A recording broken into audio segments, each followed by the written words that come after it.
Melissa. All right, Bob, thanks. Bob Pisani. Our next guest says that should regulations hit the crypto space, one coin will emerge unscathed. Spencer Bogart is a partner at Blockchain Capital, which invests in a variety of crypto assets. Spencer, great to see you again. Welcome back to the show. Thanks so much for having me. Which is the one coin that will emerge unscathed? Because it looks like the price action is showing that every coin is getting hit at this point.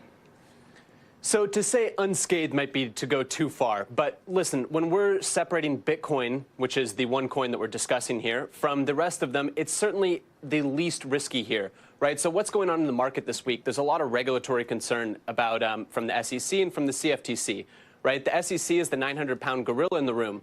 The SEC is primarily concerned with securities, right? And the SEC has delineated that some crypto assets are securities and some are not. Now, along a spectrum, Bitcoin is the furthest away from being a security out of all of the crypto assets, in my opinion, and therefore it is the least likely to kind of come under a regulatory crackdown. Now, that said, I think that the long tail of ICOs and tokens that have come out, some of them are going to be at risk, and some of them could face liquidity crunches in the coming weeks. Now, why is it that Bitcoin is the furthest away from being a security? It's because the money that people, if I buy Bitcoin, that money doesn't go towards a business or towards a core group? I mean, that's the thinking? Sure. So the SEC has an established framework for thinking about this, and a core portion of that framework is the Howey test. There's 4 prongs of the Howey test. Listen, I am not a securities attorney, so definitely do not rely on my advice here. But a big portion of this is that investors contribute money to a common enterprise with the expectation of profit based primarily on the benefit from or the efforts of others.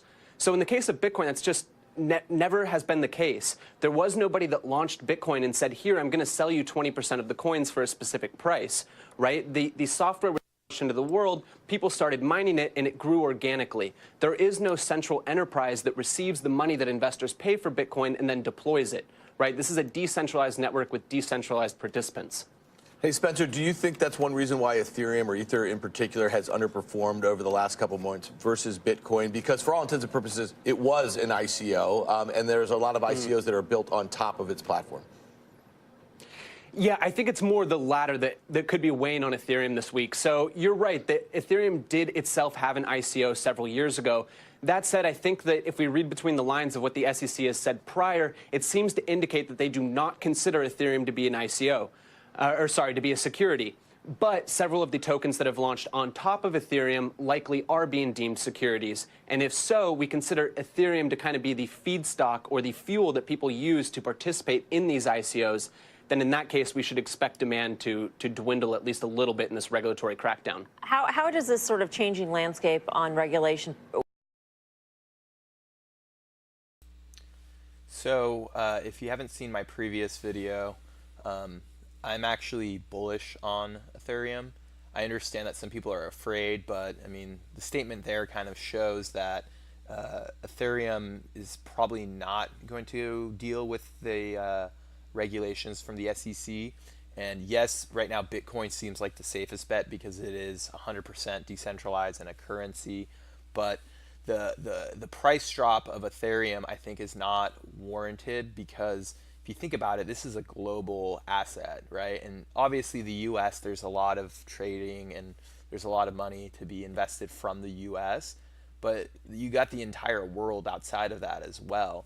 So, you know, what the SEC does with some of these, you know, ICOs and stuff like that, it makes sense. They do need to prevent scams, but you know, long term, I still think that the regulations are good. It's going to make it where these ICOs are safer, and that's going to thus make Ethereum a better play. And I actually like both, but to just put all your money into Bitcoin and to run away from Ethereum because it has tanked more than Bitcoin, I think is not a good idea. I would pick up both. My price levels are much lower though. Ethereum, I would start buying if it goes under 700. I already have orders for Ethereum under 700.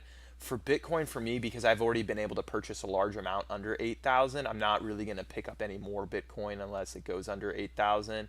And I have limited orders. I put aside a good amount of money to buy Bitcoin at 5,000, at 4,000. Now, I don't know if it's going to drop to that low, but that's the kind of person that I am, is I want to get a really good deal, especially now that I've already made an initial investment. I'm not going to be putting more money in unless, you know, there's a true fire sale for crypto assets, and we'll see what happens. But let me know what you guys think. I think that both currencies, you can't really go wrong. And if you go too much to one, I think that's not a good idea. I think that if you stay diversified, and especially if you get better, you know, price action on Ethereum. Ethereum goes down more, I would buy more Ethereum. If Bitcoin starts to drop more, then maybe you buy more Bitcoin. But I like getting things on sale, and I recommend that both coins are great, look great long term. Same with Litecoin too. I also like Litecoin as well. But you know, buy them when you can get them on sale. Go look at the price history, and if you're new to the market, obviously these are not bad prices to come in. But if you've already invested and you're looking for a deal, I think you can wait. So let me know what you guys think, and please subscribe to the channel if you haven't had a chance. And I am very happy we finally hit 2,000 subscribers. So obviously the goal is by the end of the year 10,000, and you know, now we got to look at 3,000 subscribers. When that's going to happen, I don't know, but I'm very bullish on this channel as well. I'll talk to you guys soon, and have a great day.